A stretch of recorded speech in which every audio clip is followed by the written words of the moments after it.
hello and welcome to the very first episode of Hearth and Home. This is a podcast designated to talk about real estate, home ownership, and everything in between.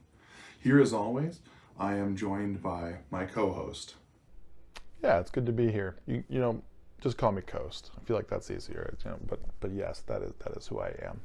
And I think actually it's pronounced Hearth, not Hearth.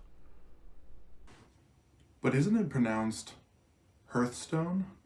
So the movie Iron Giant? Fantastic movie. That kid, Hogarth, just take out the og and you got the word.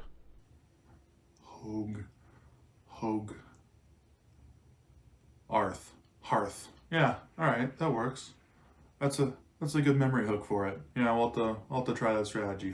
Hogarth. What a great movie. What an excellent movie. If you haven't had a chance to see it, totally worth the watch. So we're going to cover a plethora of different things on this podcast / video. And one of the biggest things that we want to start with is just talking about finances. I think having an understanding of how to get to the point of being ready to own a home, regardless of the method that you're going to use, whether it be investment, whether it be just, family house, pure and simple. There's a lot of arguments about whether or not a house is an asset or a liability, and we'll get into that a little bit later too. But I think to start it all off, we're going to start at the basics. When it comes to finances, how do we get ready for the massive decision to purchase a home? One of the most important things that I've seen over, 10, 15 years from friends, from family, from myself, is it's so important to have a knowledge of what your dollars are doing. How are your dollars working for you?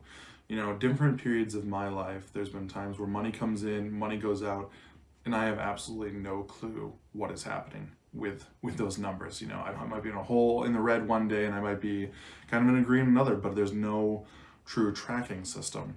And that's when it gets into some of the kind of the Dave Ramseyan ways of thinking is you definitely need to have a budget. You need to know where every dollar, every cent is going, and you need to know whether or not that's giving you plus at the end of the month or if that's giving you minus. And having a solid system in place, whether that be like one of the programs like YNAB, which is you need a budget, or just using Excel. For me, I actually just use Excel from month to month. I create categories where you can put every dollar amount that you spend into these various categories and put totals down at the bottom, and then a full-on total to see what your expenditures are per month. How much are you spending in food? How much are you spending in entertainment? What are some categories that you like, co-host? Yeah, I think there really is a lot to consider. Just off the top of my head, when it comes to all the different areas of recording, for me, entertainment-wise, you have Netflix, maybe Disney, maybe HBO Max, what are there, 20 different streaming services these days? And then you have food. And then food, if you want to break it down, I have eating out, I have at-home expenses. If I have a pet, 3 cats, they add up. You need to know, like you said, where all that stuff is coming from and what percentage of your income is it turning out to be. Because some of those areas should not exceed, 5, 10, 15, 30% of your overall income. Otherwise, it's going to be really difficult for you to move forward or pay off debt if that's your goal. Yeah, that's really good. And I think as we dive deeper into this podcast, we'll try to tackle some of the, maybe not issues, but different ideas people have on how best to save. When it comes to a vehicle, should I get a new one? Should I lease? Should I get a used beater that might break down, but it's only $1,000 kind of thing? There's a lot of different opinions out there, a lot of different information. And in the end, I think one of the biggest takeaways that I've had going through some of these things is there is no set answer, but there is an answer for you. There's an answer for me, there's an answer for you, and there's different ways that people make it work. There's different ways that are utilized best by each individual person. And that's something that's hard to figure out, I think, at first, especially when it comes to those larger purchases in life. But as you develop a rhythm, as you develop a routine, a lot of those things get easier.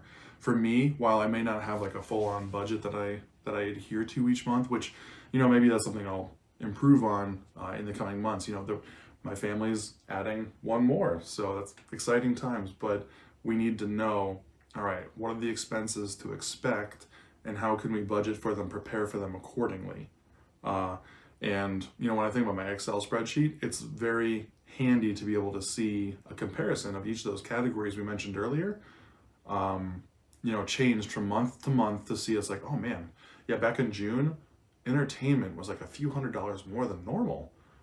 I don't know if that was subscriptions or just going out to movies more often, what have you, whatever it is. But it's important to know where those dollars are going. And for me, unlike Dave Ramsey, I use credit cards, but one of the nice things about that is I just go onto my online records for the credit cards, and it's very easy to categorize all those things.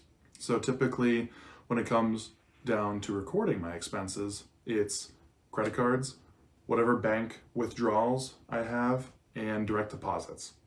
Those are the main three categories that I just have to check, I have to record, and then I can look back each month to get an idea of like where those dollars are going. And let me tell you, it's been super helpful in knowing, okay, those were some not great months. We need to tone it down. That's kind of when we start using more budget-like numbers. Like, this is our limit, something like that, Something I would add to all of this is it is okay to ask for help in these areas. It's okay, to reach out to someone and that you trust, whether that be a financial planner or a good friend that does well with finances. Asking people for advice on how to do things, but even, maybe not better, but equal to, is finding other people who do it well, that do a good job at it, and ask them just what their strategies are. Kind of like what you were talking about. Everybody's going to have a different style. Everybody's going to have something that works just a little bit differently for them. Yeah, and finances really is one of the most stressful areas of everyday life. So it makes sense that sometimes people are going to have issues moving from a place of inaction in these areas to an area of action, to an area of creating a plan, to an area of moving forward, figuring out, okay, I have an idea of what's going on. There's some money coming in, there's some money going out. I know where the money is going out, what kind of areas. Maybe there's some areas I'm trimming or could trim, but from that position, that's when you are able to start taking control by budgeting, by limiting. Potentially, you might not have to limit. Some areas you might actually find it's like, actually could maybe spend a little bit more on food and reduce from these other areas that are maybe a little bit more luxury or comfort based.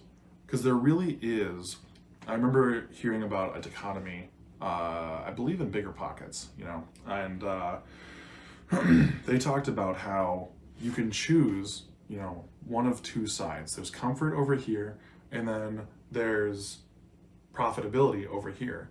And it's not like you just pick one side or the other. You go along a continuum. So depending on how uncomfortable you're willing to be, you could probably make more money. But if you value comfort, most of your money may go towards that for that kind of premium lifestyle. But then the expenses are going to maybe exceed what's coming in. So there's a lot of decisions to be made after this point of understanding where you're at and understanding what your goals are. What are your goals? I mean, if you like life the way it is and you're kind of living paycheck to paycheck, that's your choice ultimately.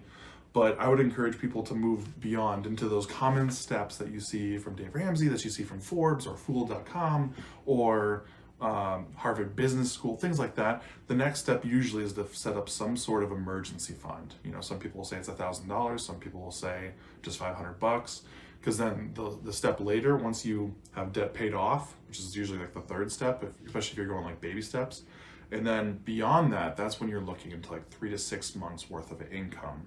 These are all good savings to have available.